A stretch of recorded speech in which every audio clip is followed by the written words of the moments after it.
Hari ini kita memasuki Minggu Palma. Tidak seperti Minggu Palma di tahun-tahun yang lalu, tak ada tangan-tangan terangkat dan melambaikan daun palma sambil bersorak Hosana. Diberkatilah dia yang datang dalam nama Tuhan. Di masa krisis ini, orang mungkin lebih banyak berteriak pilu, Tuhan kasihanilah kami. Akan tetapi mari kekasih-kekasih hatiku, dalam keadaan krisis ini, dengan segenap harapan akan datangnya Dia, yang akan mengalahkan maut. Meskipun tanpa daun palma, kita tetap bersorak lantang. Hosana, Hosana, Hosana, diberkatilah dia yang datang dalam nama Tuhan. Mari bersama menyanyikan Kidung Jemaat 161 bait pertama dan kedua, dengan judul, Segala Kemuliaan.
Minggu Palma adalah minggu di mana kita mengenang masuknya Yesus ke kota Yerusalem sebelum dia disalibkan. Yesus, dengan penuh kesadaran masuk ke sebuah kota yang di dalamnya dia akan menjalani masa paling krisis dalam kehidupannya. Dia tak datang dengan keangkuhan, lihatlah dia menaiki keledai dan bukan kuda perang. Itu menandakan bahwa masa krisis yang akan dia jalani, dia sambut dengan berkenosis atau pengosongan diri atas kehendak diri sendiri dan sepenuhnya menerima kehendak Allah. Sikap Yesus yang berkenosis di masa krisis itulah yang akan kita hayati dalam tema ibadah keluarga kita hari ini. Kiranya, seluruh ibadah keluarga hari ini akan menolong kita untuk memiliki sikap yang benar dalam menghadapi masa krisis ini. Mari bersama menyanyikan, Ke Dalam Tangan Bapa, In Mous Tuas Pater.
Ingatlah hukum kasih dalam Yohanes pasal 15 ayat 17, yang demikian firman Tuhan.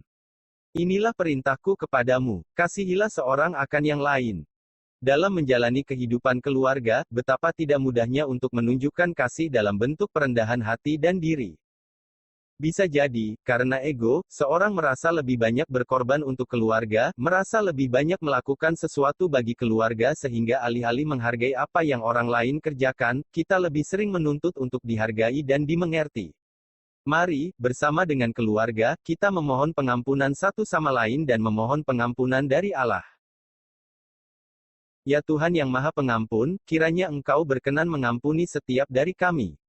Ampuni kami jika di dalam kehidupan keluarga kami lebih sering mengedepankan ego alih-alih merendahkan hati dan diri kami. Tolonglah kami sekeluarga, di masa krisis ini kami dimampukan untuk meneladani Yesus yang mengosongkan dirinya, mengesampingkan kehendaknya demi memenuhi kehendak Bapa. Demikianlah kami sekeluarga rindu untuk mengesampingkan ego kami dan menjadikan kehendak Allah sebagai dasar kehidupan keluarga kami. Dalam Kristus kami memohon. Amin. Kita meyakini, Tuhan yang murah hati telah memberikan pengampunan bagi kita, sebagaimana firman-Nya dalam 1 Yohanes pasal 4 ayat 10. Yang demikian, inilah kasih itu, bukan kita yang telah mengasihi Allah, tetapi Allah yang telah mengasihi kita dan yang telah mengutus anaknya sebagai pendamaian bagi dosa-dosa kita. Kiranya anugerah pengampunan Allah nyata atas kita, di dalam nama Bapa, Anak dan Roh Kudus. Amin. Amin. Syukur kepada Allah. Mari bersama menyanyikan, Ku berserah kepada Allahku.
Mari kita berdoa memohon hikmat Tuhan sebelum kita mendengarkan firman Tuhan.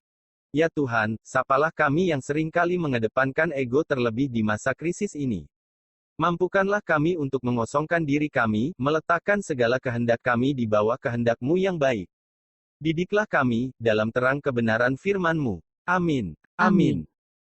Bacaan pertama hari ini, diambil dari Filipi pasal 2 ayat 5 sampai dengan ayat 11.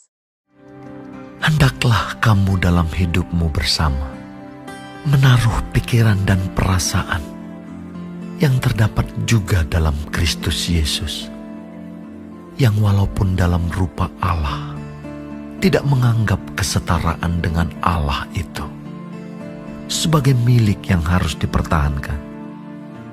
melainkan telah mengosongkan dirinya sendiri dan mengambil rupa seorang hamba dan menjadi sama dengan manusia. Dan dalam keadaan sebagai manusia, ia telah merendahkan dirinya dan taat sampai mati, bahkan sampai mati di kayu salib. Itulah sebabnya Allah sangat meninggikan dia dan mengaruniakan kepadanya nama di atas segala nama, supaya dalam nama Yesus bertekuk lutut segala yang ada di langit dan yang ada di atas bumi dan yang ada di bawah bumi, dan segala lidah mengaku Yesus Kristus adalah Tuhan, bagi kemuliaan Allah Bapa. Bacaan Injil hari ini diambil dari Matius pasal 21 ayat 1 sampai ayat 11. Ketika Yesus dan murid-muridnya telah dekat Yerusalem dan tiba di Betfage yang terletak di Bukit Zaitun, Yesus menyuruh 2 orang muridnya dengan pesan, "Pergilah ke kampung yang di depanmu itu, dan di situ kamu akan segera menemukan seekor keledai betina tertambat, dan anaknya ada dekatnya. Lepaskanlah keledai itu, dan bawalah keduanya kepadaku. Dan jikalau ada orang menegur kamu, katakanlah, Tuhan memerlukannya. Ia akan segera mengembalikannya." hal itu terjadi supaya genaplah firman yang disampaikan oleh Nabi. Katakanlah kepada putri Sion, lihat, rajamu datang kepadamu. Ia lemah lembut dan mengendarai seekor keledai beban yang muda. Maka pergilah murid-murid itu dan berbuat seperti yang ditugaskan Yesus kepada mereka. Mereka membawa keledai betina itu bersama anaknya, lalu mengalasinya dengan pakaian mereka, dan Yesus pun naik ke atasnya. Orang banyak yang sangat besar jumlahnya menghamparkan pakaiannya di jalan. Ada pula yang memotong ranting-ranting dari pohon-pohon dan menyebarkannya di jalan. Dan orang banyak yang berjalan di depan Yesus dan yang mengikutinya dari belakang berseru, katanya, Hosana bagi anak Daud, diberkatilah dia yang datang dalam nama Tuhan. Dan ketika ia masuk ke Yerusalem, gemparlah seluruh kota itu, dan orang berkata, Siapakah orang ini? dan orang banyak itu menyahut. Inilah Nabi Yesus dari Nazaret di Galilea. Lalu Berbahagialah setiap orang yang mendengarkan firman Allah dan yang melakukannya. Hosiana.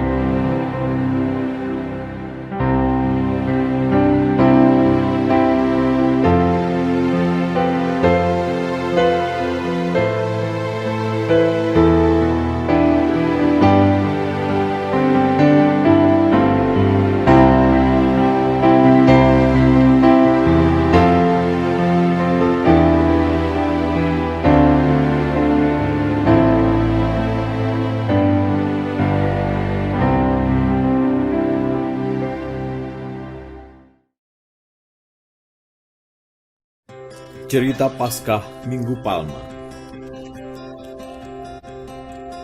Dia adalah Yesus, anak Allah dan juru selamat dunia. Yesus banyak mengajarkan kasih Allah kepada manusia di dunia dan menyembuhkan orang dari sakitnya. Yesus melakukan banyak mujizat, seperti meredakan angin ribut dan bahkan membangkitkan orang mati.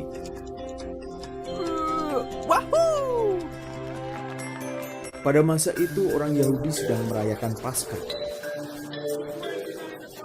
yang sudah dirayakan sejak zaman Musa ketika Allah mengeluarkan bangsa Israel dari Mesir.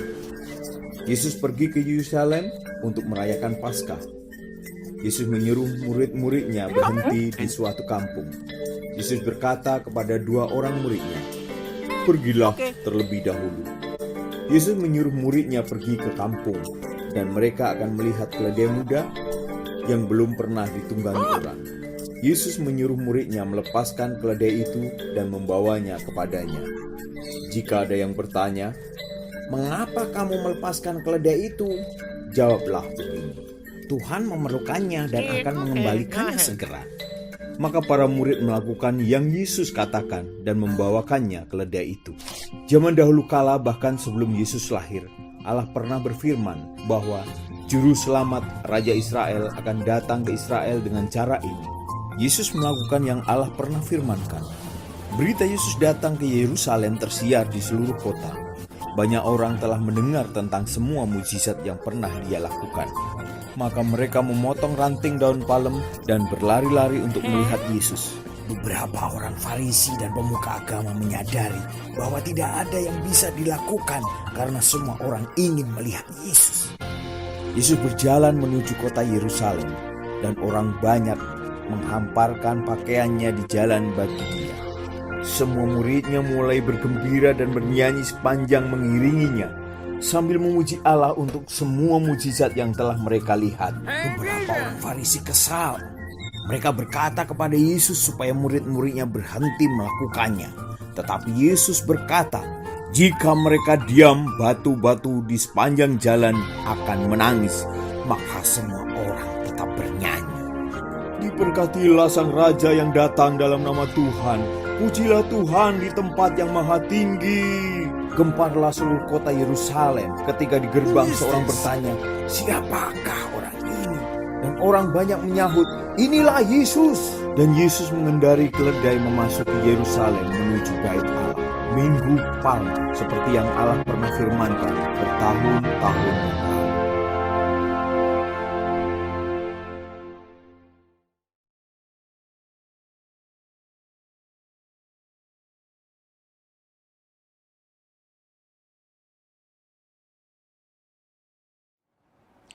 Selamat hari Minggu Bapak Ibu dan Saudara yang terkasih.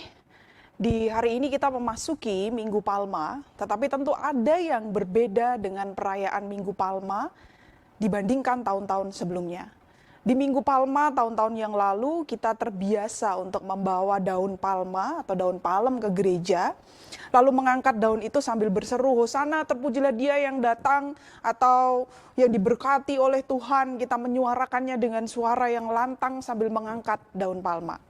Nah, pertanyaan saya kemudian adalah, apakah Bapak, Ibu, dan Saudara mengetahui makna di balik simbol daun palma itu? Mungkin ada yang sudah tahu, bisa sambil bisik-bisik kepada anggota keluarganya. Tapi bagi yang belum tahu, saya ingin berbagi sedikit di sini bahwa daun palma memiliki simbol sebagai sesuatu yang melambangkan kemenangan, sesuatu yang melambangkan kebaikan. Bahkan di Timur Tengah, daun palem menjadi lambang kesuburan, menjadi lambang kesejukan, dan juga daun palem menjadi lambang perlindungan. Bahkan kalau kita memperhatikan literatur kuno begitu, di Israel kuno atau daerah-daerah di Timur Tengah, palem itu menjadi simbol yang sering kali muncul di dalam uang-uang kuno yang dipakai pada saat itu. Bahkan kalau kita memperhatikan juga, di desain-desain bangunan-bangunan di Timur Tengah pun juga memiliki simbol daun palem. Biasanya ada di kerajaan-kerajaan besar, seperti itu. Nah, jika kemudian kita sudah memahami makna dari daun palem, pertanyaannya kemudian adalah, kenapa kemudian di kisah-kisah setelah Yesus masuk ke Yerusalem, yang muncul justru adalah kisah mengenai penderitaan Yesus dan kisah mengenai kematian Yesus? Kan menjadi tidak nyambung. Daun palem, daun palma yang menjadi simbol soal kebaikan, kejayaan, kemenangan, dan lain sebagainya. Tetapi kemudian diikuti dengan kisah matinya Yesus, menderitanya Yesus pada saat itu. Tentu ada satu ketidaksambungan begitu kalau kita memperhatikannya secara singkat.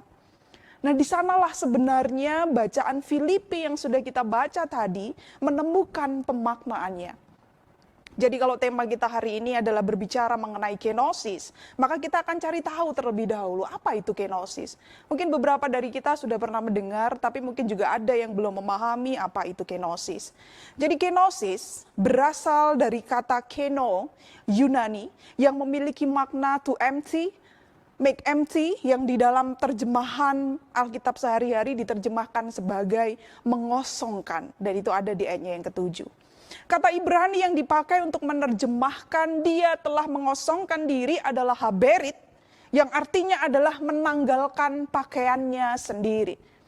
Tetapi tentu makna kontekstualnya bukan melepaskan pakaian secara harfiah, ya Bapak Ibu dan Saudara yang terkasih, melainkan memiliki makna yang jauh lebih dalam, yaitu menanggalkan kemuliaan, menelanjangi dirinya sendiri, mengosongkan dirinya sendiri demi menjadi serupa dengan manusia. Dengan kata lain, secara lebih sederhana, Allah yang tinggi kuasanya itu, yang kudus, yang ilahi, dia rela memasuki kehidupan yang penuh dengan dosa dan penuh dengan penderitaan. Nah, sampai di sini Bapak Ibu dan Saudara yang terkasih, dengan masuknya Yesus ke Yerusalem, kita bisa memahami bahwa itu bukan dalam rangka untuk menerima kejayaan, kemenangan, kemuliaan seperti yang dielu-elukan oleh orang-orang pada saat itu ketika mereka mengangkat daun palem. Bukan seperti itu.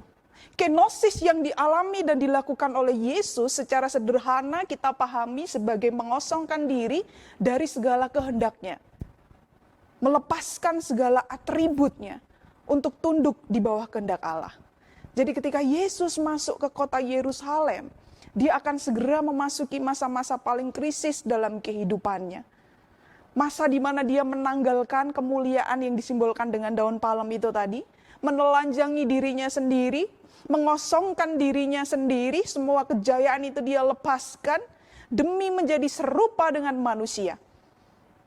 Dengan kata lain, Allah yang tinggi kuasanya, yang kudus itu, dia memasuki kehidupan yang penuh dosa dan penuh penderitaan. Bagaimana keterkaitannya dengan kondisi kita hari ini, Bapak, Ibu, dan Saudara yang terkasih? Izinkan saya menyampaikan, jika kita sudah memahami makna kenosisnya, izinkan saya menyampaikan bahwa di masa krisis ini, saudara-saudara sesungguhnya sedang berkenosis. Kenapa? Kenapa saya berani mengatakan bahwa saudara sedang berkenosis? Tadi kan arti di depan kenosis adalah melepaskan, menanggalkan segala kemuliaan, kebaikan, dan lain sebagainya demi masuk ke dalam sebuah kehidupan yang sama sekali berbeda. Bukankah hari ini saudara sesungguhnya sedang menanggalkan segala kenyamanan? Segala kenyamanan yang saudara dapatkan di tempat kerja, di sekolah, di kampus, jalan-jalan ke mall, dan lain sebagainya. Bukankah saudara saat ini sesungguhnya sedang belajar menanggalkan segala kegagahan saudara dan mulai hidup dalam segala kewaspadaan?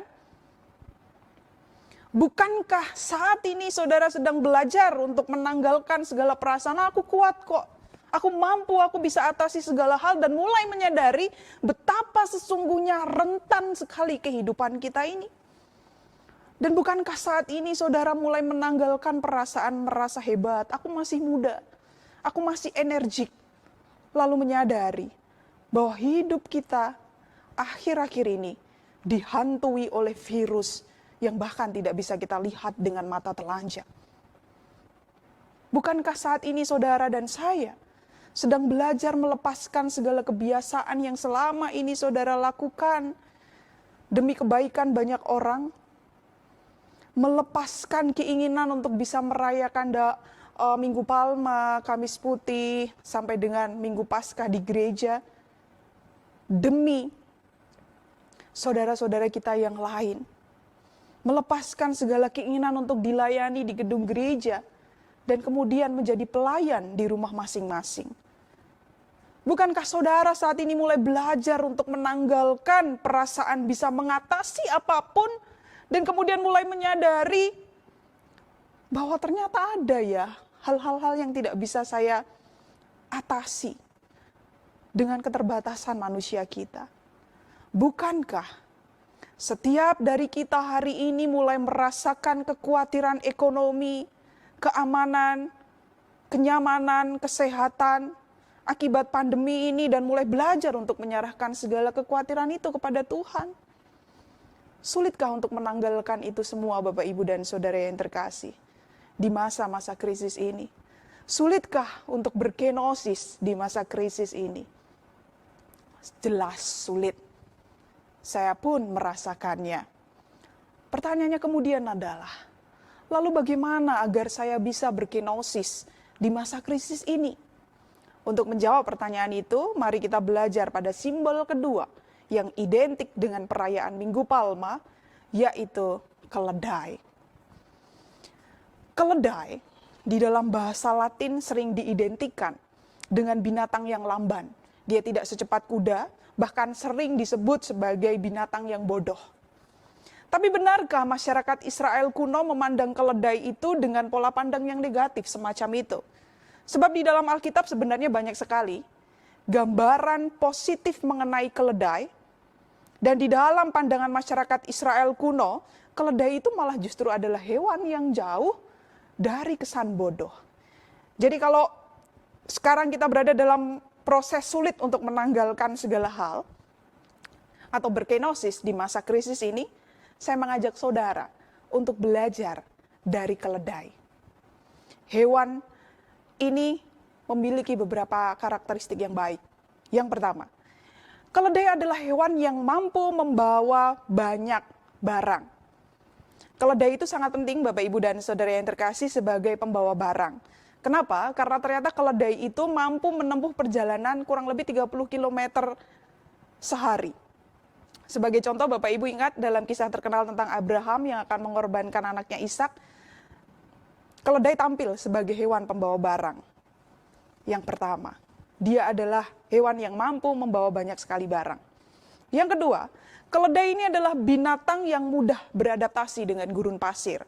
Keledai dapat dengan mudah beradaptasi dengan daerah yang kering, ia bisa minum air dalam jumlah yang besar, dalam waktu yang cepat, dan mempertahankan kandungan air itu di dalam tubuhnya.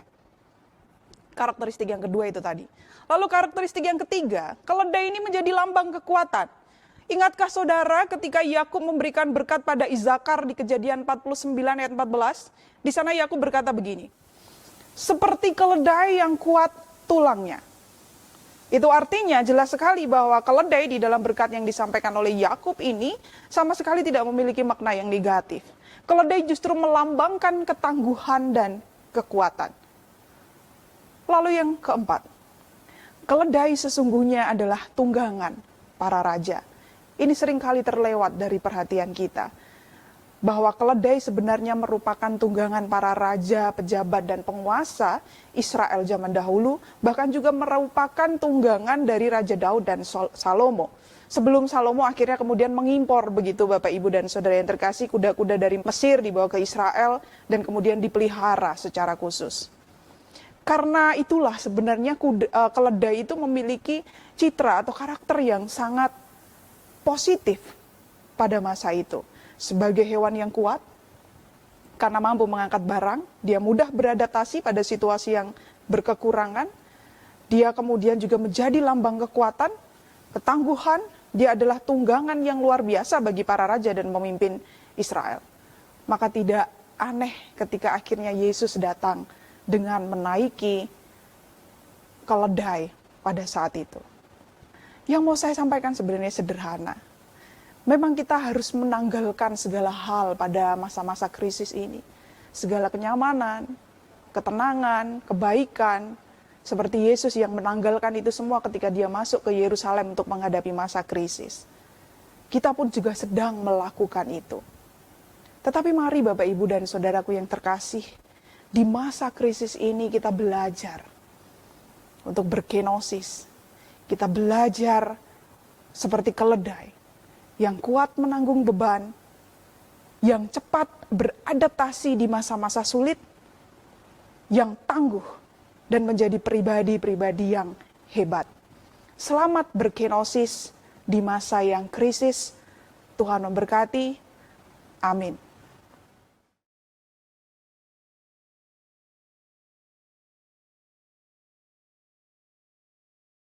Sebagai ungkapan keyakinan dan pengakuan iman kita, mari menyanyikan Kidung Jemaat 280, Aku Percaya.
Mari menghaturkan persembahan syukur kita sembari mengingat firman-Nya dalam Mazmur pasal 52 ayat 11.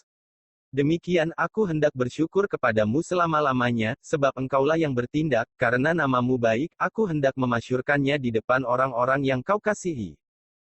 Mari kita menghimpun persembahan kita ke dalam amplop ini, untuk nantinya kita serahkan di gedung gereja, setelah kita bisa kembali beribadah bersama di sana.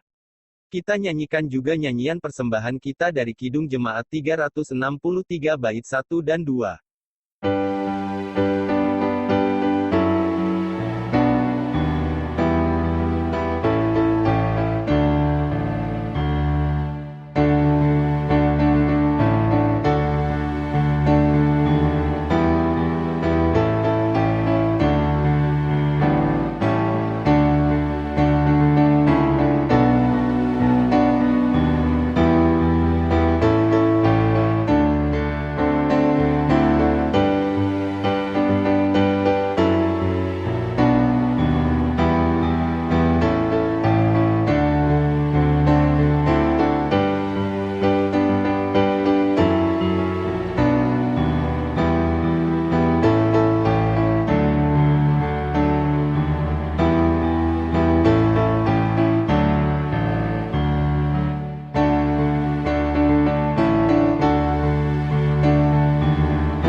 Mari kita berdoa bersama. Tuhan, kami persembahkan apa yang telah Engkau anugerahkan bagi kami, kiranya Engkau menguduskan dan mampukanlah kami mempersembahkan laku hidup penuh kerendahan hati dan diri sebagai wujud persembahan sejati kami. Saat ini pula, kami berdoa untuk setiap orang di segala negara yang berjuang di garda terdepan untuk mengatasi pandemik karena virus corona. Berkatilah tenaga medis, berkatilah keluarga mereka dengan ketenangan batin, limpahilah kekuatan bagi setiap pasien yang dirawat ataupun mereka yang melakukan karantina secara mandiri. Kami berdoa bagi setiap ilmuwan yang berjuang untuk menemukan antivirus atau obat untuk mengatasi virus ini, mampukan kami untuk mengikuti anjuran pemerintah, dengan ambil bagian dalam mencegah penyebaran virus. Doa kami ini, kami akhiri dengan menyanyikan doa Bapa kami.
Mari bersama menyanyikan, Jangan Kamu Khawatir.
Mari kita mengarahkan hati kita kepada Tuhan. Hati kita terarah kepada Tuhan.